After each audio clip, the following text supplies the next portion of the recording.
গত বছর ঠিক এই সময়টাতেই আমি আমার চ্যানেলে পুঁইশাকের একটা ভিডিও আপলোড করেছিলাম, আর সেই ভিডিওতে আপনারা অনেক ভালোবাসা দিয়েছেন। ভিডিওটা ছিল আমার ছোট্ট বারান্দায় পুঁইশাকের চাষ। Hello everyone, welcome to our another blog.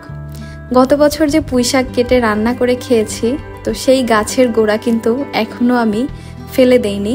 তো সেই গোড়া থেকে কিন্তু আবার নতুন পাতা গজিয়েছে। এই যে দেখেন, সেই ঠিক আগের মতোই এক একটা পাতা পুরো এক একটা প্লেটের সমান। আমি কিন্তু এই গাছের তেমন একটা যত্ন নেই না, শুধু দুবেলা একটু পানি দেই, এতটুকুই। তেমন কোনো সার দেওয়া হয় না এই গাছে।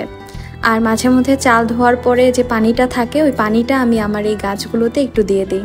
আজকে সকালবেলা মনে হলো আপনাদের সাথে আর একটা ব্লগ শেয়ার করি, যে আমার সেই পুরনো পুঁইশাক গাছে কিন্তু আবার নতুনভাবে পাতা এসেছে।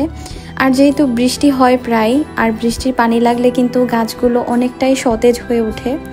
তো সকালবেলা দেখলাম গাছগুলো অনেকটা শুকিয়ে যাচ্ছে, তো একটু ভালোভাবে পানি দিলাম বেশ অনেকটা সময় ধরে। আর পানি দেওয়ার পরে কিন্তু গাছগুলো বেশ ভালো লাগছে দেখতে।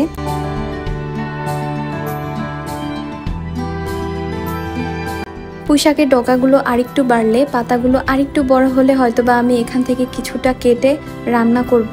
তো অবশ্যই আপনাদের সাথে সেই ভিডিওটাও শেয়ার করব, কারণ আমার বাসায় এই বারান্দাটা আমার শখের বারান্দা বলতে পারেন। আর এখানে যতগুলো ছোট ছোট গাছ দেখছেন, সবই কিন্তু আমার শখের গাছ। তো আগে তো অনেক গাছপালা লাগাতাম, ইদানিং তেমন আর লাগানো হয় না, কারণ প্রচুর রোদ গরম, যার জন্য গাছপালা বাঁচতেও চায় না। আর এই যে দেখেন, পুঁইশাকে কিন্তু এরকম পোকা ধরে প্রায়। তো সেই পোকাগুলো কিন্তু আমি এরকম ছোট ছোট মেশিনের মাধ্যমে কেটে নেই গোল করে। এতে করে কিন্তু পুরো পাতাটার কোনো ক্ষতি হয় না, আর পোকাটা কিন্তু পুরো গাছে ছড়িয়েও পড়ে না। তো আপনারাও চাইলে কিন্তু এই টিপসটা ফলো করতে পারেন, এতে করে গাছগুলো ভালো থাকবে। অন্যান্য গাছে কিন্তু নতুনভাবে আর পোকা ধরার কোনো ভয়ও থাকবে না। তো এই ছিল আজকের ছোট্ট একটা ব্লগ। কেমন লাগলো অবশ্যই কিন্তু কমেন্ট করে জানাবেন। সবাই ভালো থাকেন, সুস্থ থাকুন। Have a good day.